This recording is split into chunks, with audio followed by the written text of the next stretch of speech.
Shalom and welcome to Jerusalem Studio. It takes both will and capability to acquire nuclear weapons, and both of them are, or at least can be, by outside pressure. It should be taken as a given that left to its own devices, Iran would have long ago crossed its nuclear threshold. In recent weeks, however, it seems that the United States and the IAEA have been alarmed by Iran's deception and denial tactics and have used stronger language than before.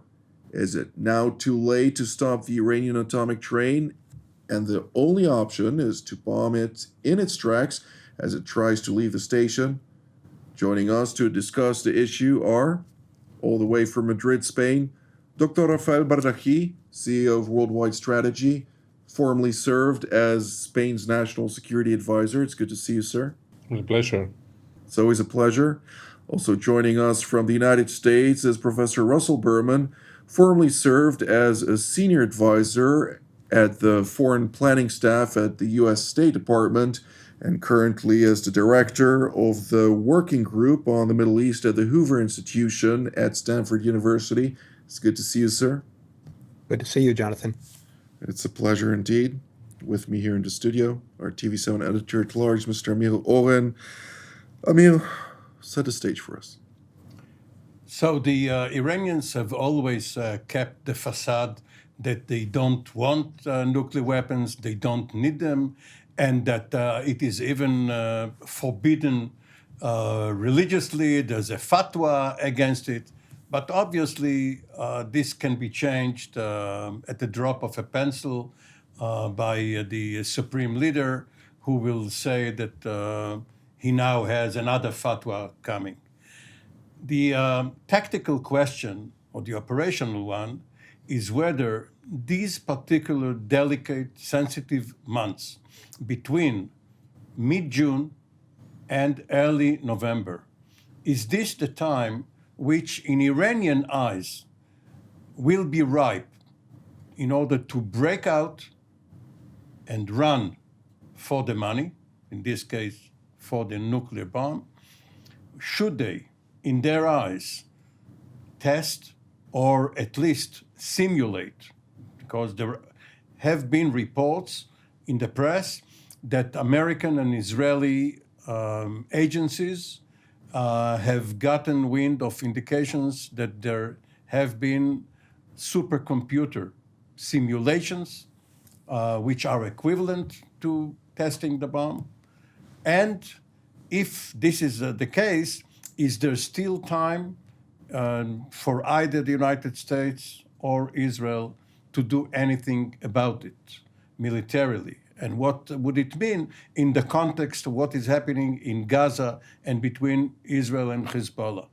And therefore, the next few weeks could be crucial for decision making.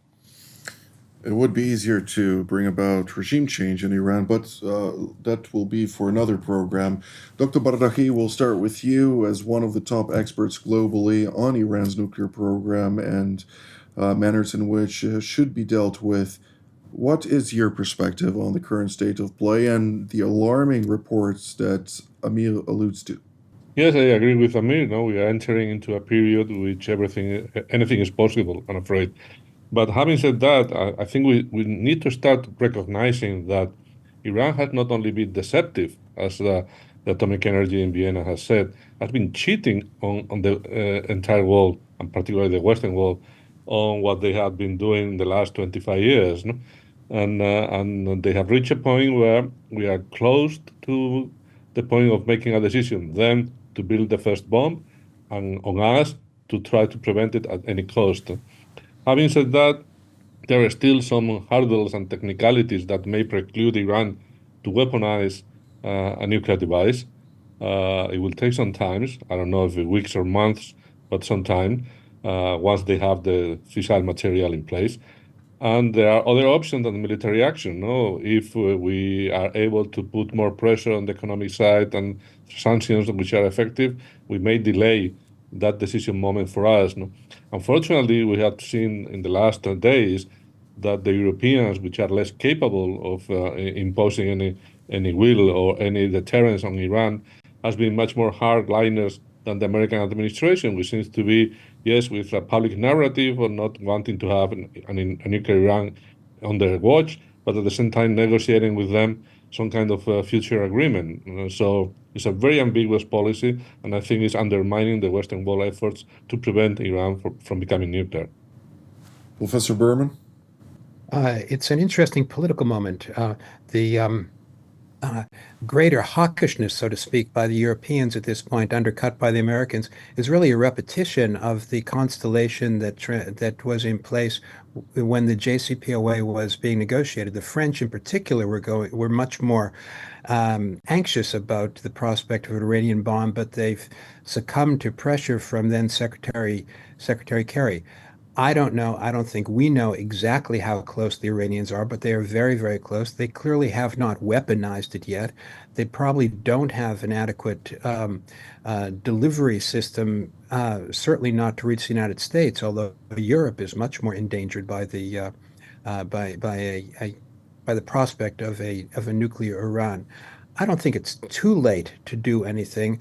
The question is whether there is the will to do it, in particular on the part of Washington, and that's where I have significant doubts. Well, let's explore this further. Mr. Oren? One of the lessons of October the 7th of last year is that the intelligence agencies of the West, as well as of Israel, should take it as a given that they know less than they believe they do. If Hamas decided to do something in secret and put in place a rigorous information security regime, which they already, by the way, have shown in the case of Gilad Shalit, after he was abducted, and the Iranians with Ron Arad, the Israeli navigator who disappeared in Lebanon and may have been spirited to Iran in the late 1980s. It means that if there are secrets which are defined as state secrets, and there will be efforts to hide them so that no foreigner will get wind of them, then the working assumption should be that we don't know what they are doing and that they are using our lack of knowledge in order to advance in their malign plans. Then the question becomes, what can and should we do about it? You can hardly convince your domestic public that you acted out of suspicion if you don't have confidence in your intelligence. And of course, in the United States, they will go back to 2003 and the errors of the CIA in supposing that Saddam was working on WMD and that they will find it once the invasion starts. So it's very delicate, but the bottom line is that there should be no complacency. Dr. Bardaji? Well, I agree entirely with Amir. I don't think we need to rely any longer in what we know, no, but on their capabilities, and they are hiding from us, no. But we know basically how long it takes for a country without any kind of sanctions or constraint to build a bomb, and we know that Iran has been postponing the achievement of the nuclear program because we put in place some constraints for them. So it's not too late to reinforce those, to call for snapback sanctions at the United Nations or whatever, any other institution or alignments by countries. I think we can elevate the level of pressure on Iran to delay, to postpone, to move farther away from the point where we are, their nuclear capabilities. Having said that, they don't know to have a nuclear bomb to declare themselves nuclear power. As Amir said, there are a school of thought that is saying now that they may go for a test before November as a fait accompli, saying, okay, despite everything, we are nuclear. But that's something different from having a sizable nuclear stockpile that will prevent any other country for counteract. With that being said, Professor Berman, wouldn't that be self-suicide since the United States has committed, including the current administration in Washington, to never allow Iran to attain nuclear weapon capabilities, and if it tests, to hold it accountable? I can't believe that this administration would undertake a significant shift in its policy before the election. It's not going to turn hawkish on Iran before November. Um, uh, and I mean, add to that then the question of what we can know.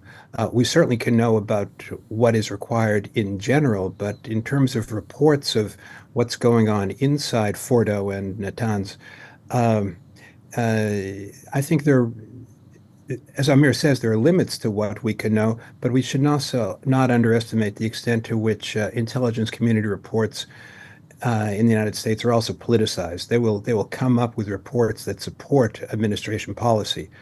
I think that leaves us with the political, not the scientific guessing game of what the leadership in Tehran is thinking about the timetable. We face these multiple political processes at the same time. There's, of course, the American presidential election coming up. There are elections coming up in Europe as well.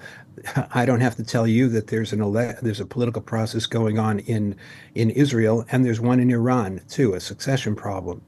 Um, I don't think it's in Iranian advantage to declare itself or to demonstrate nuclear capacity before the American election. That doesn't mean it doesn't achieve that status and that capacity, but I can't see it testing a bomb before the election. That would guarantee a Trump victory, and that's what they don't want. Mr. Owen? Two points. One, what happened on April the 14th should have shown the Iranians that if they are relying on the missile force, which, of course, the U.S. intelligence community always says is the largest arsenal in the Middle East, 1,000 or more missiles of various sorts. This force has been shown to be completely unreliable. And they should reconsider whether it's worth the trouble to weaponize a nuclear bomb or warhead and put it on a missile which may be intercepted even above Iran itself and cause a lot of damage to them rather than to the intended targets. The other point is that for some reason, those who should be almost as worried as Israel at the prospect of Iranian nuclear weapons are silent. Why are the Turks silent? Why are the Egyptians silent? Why are the Emiratis? We all know that there will be a nuclear arms race should there be an Iranian bomb. Why are these people silent? Why are they letting only Israel and perhaps some other voices in the West cry out against the Iranian effort? It's a mystery. Well, yeah, Iran may have the largest arsenal in the Middle East, but not the most destructive one, since the latest report, the January 2024 report of World Nuclear Forces, indicates a list, and I'm looking here in the bottom of the list, and I see here a name of a state called Israel. 90 nuclear weapons, according to foreign reports, which it indicates here. None are fielded, but nonetheless, That's the Federation of American Scientists. Correct, the Federation of American Scientists, but it is something to take into account, is it not, considering that if the Iranians would make such a step and put Israel into a very dangerous situation, might the mystery of ambiguity related to this question not surface, Dr. Bardaji?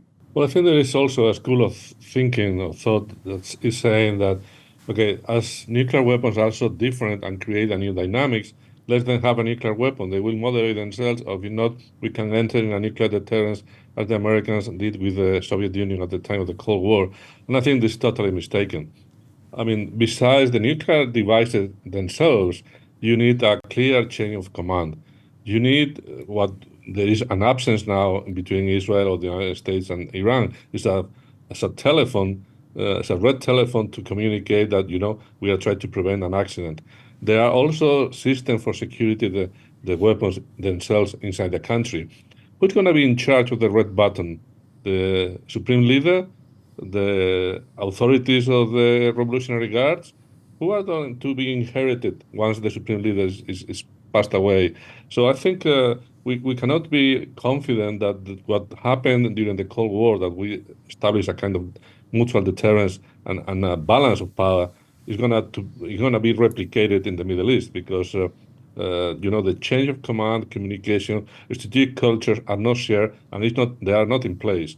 So if they build, let's say, 6 to 10 or 12 nuclear warheads in the next few years or months, whatever, they will be very vulnerable, because they may think that they are the potential of Israel or others to take them out militarily. So they will be trigger happy, and that will create also a very unstable situation. Not to mention what Amir said about nuclear proliferation, horizontal proliferation in the region. Professor Behrman?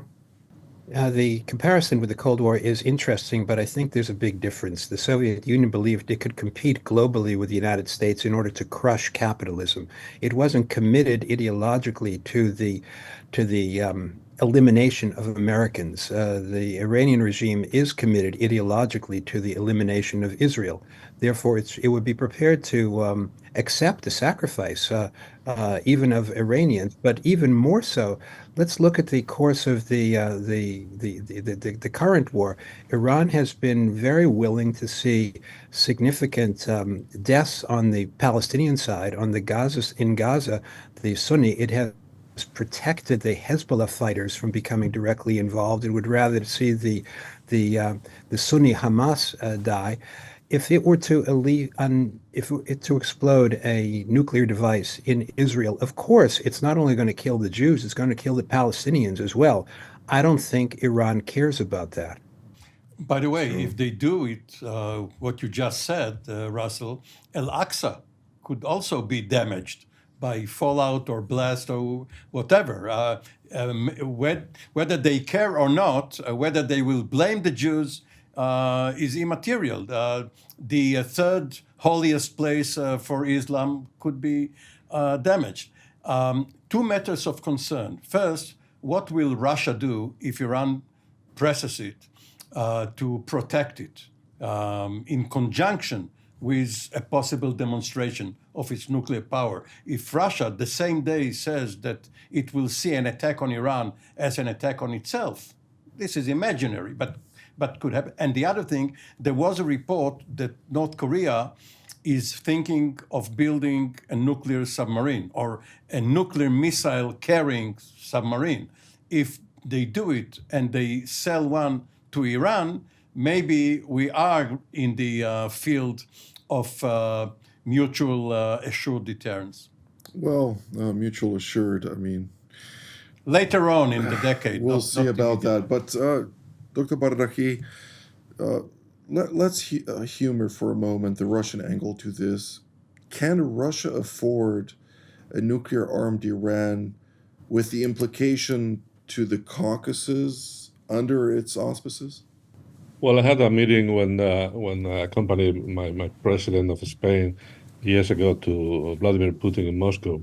He stated to us clearly that he has no intention or interest whatsoever in allowing Iran to become nuclear, but at the same time, he won't move a finger to prevent it. As he said, literally, the Israeli will act at the last moment.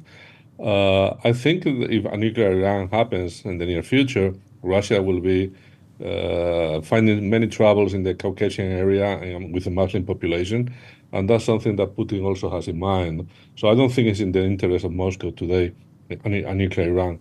At the same time, things have changed since the Ukrainian invasion, and the dependence of Russia now on the military cooperation by Iran on drones and missiles and artillery and ammunition is more relevant than in the past. So calculus may change as well. But generally speaking, I don't think Moscow will be very happy if Tehran, once they become nuclear and say to the world, hey, I'm totally protected by a nuclear umbrella. And Amir, it wasn't during the Cold War mutual assured deterrence. It was mutual assured destruction. And destruction is something that Israel cannot afford, I'm afraid. Right. Indeed. Professor Berman, I'd like to hear your perspective on this as well, but also to expand on that, since the last meeting of BRICS, we saw Russian Foreign Minister Sergei Lavrov on the sidelines meeting with the acting Foreign Minister of Iran, Ali Bagheri Kani, during the course of which Moscow's top diplomat, or actually subsequently during a press conference, he highlighted that Moscow and Tehran are working on forging a very unique strategic alliance, which now demands the Iranians to alter some of its own internal policies and red tape, so to speak, in order to bring about that strategic arrangements. Nobody knows the contents of that strategic alliance, but there is growing and deepening nuclear collaboration between the two countries. And despite the concerns or past concerns of Russia with regard to Iran's nuclear capacity and the consequences thereof to the Caucasus, would such a strategic arrangement, taking into account potential arrangements between both countries with regard to spheres of influence, not render such a potential collaboration on nuclear proliferation a plausible reality? I don't think Russia is going to stand in the way of Iran getting nuclear capacity. It's no secret that Russia, Iran, China, North Korea are loosely collaborating with each other, and their goal is to degrade the West and the United States in particular. Now, inside that foursome, of course, there are different dynamics going. Putin is suddenly discovering that he's becoming the very, very junior partner to China. He's not happy with that. Perhaps he's trying to counterbalance that with the outreach to Iran, but that's insider baseball. What's at stake is that those four countries are lined up against the West, and they are intent on degrading Western influence, and Israel's presence in the Middle East is viewed as part of that. Indeed. Well, in your reference earlier, or the references made to the fact that the Islamic Republic, as a Shiite revolutionary regime, does not really care for the Sunni Palestinians, there seems to be quite a consensus in the Palestinian street right now. And I'm not saying everybody does feel that way, since the Sunni Muslims are very wary of the Shiite Muslims. It's religiously embedded in them, and this concern is historic in essence. Nonetheless, they do see right now the opportunity to confront the West, at least from the Palestinian people who I spoke with about this, as a unholy alliance, and in the future they're going to deal with each other once they get to that point, after they deal with Israel and Western influence in the region. Is that something that, or this analogy, could that be also portrayable for the Russian, Iranian, Chinese, North Korean alliance? Well, of course, there are many aspects to this alliance, diplomatic, economic, trade, what have you. But on the military side, for the last 30 years or so, Israeli strategic planners, and I'm sure Russell and Rafael have seen it in their own governments, the planners have identified the new reality, that it's not only a conventional, unconventional spectrum. With the revolution in military affairs, precision-guided munitions, now with artificial intelligence and many technological advances, you have an almost nuclear capability by adding all of the innovations. Now, we believe that because Israel has such an enormous advantage over its immediate neighbors and rivals, we are safe. October the 7th showed us that we can be surprised by gunmen on Toyotas. So it requires a new thinking or rethinking of entire defense doctrines. Well, you and Rafael spoke earlier about MAD, mutually assured destruction, and I do think that Israel should adopt Herman Cain's ladder, or at least one of the ladders, because he had some 76, maybe a modified aspect of the ladders of Herman Cain's escalation dominance, and put that within context of the Islamic Republic at state. But we have 20 seconds for each of you. What should we focus on when we're talking about nuclear-armed Iran? Viable, Dr. Bardaji? Well, I think we have to bear in mind, for instance, that Putin has rattled the nuclear threats to Europe and America during the Ukraine invasion, and that made NATO change their thinking in how to react to the invasion. So a nuclear Iran will change our way to see it Iran and our way to deal with that. And that's something that is not in our benefit, definitely. Professor Berman? You know, for all of Washington's talk about maintaining the transatlantic alliance, a side effect of what is happening is that the nuclearization of Iran drives a wedge between Europe and the United States, because Europe is under the threat in a way that the United States is not. I don't see this being addressed adequately in the current administration. This is all the time that we have for today. I'd like to thank Dr. Bardaji, Professor Berman, and Mr. Oren. And I'd like to thank all of you at home as well. Until our next update from here in Jerusalem. Shalom.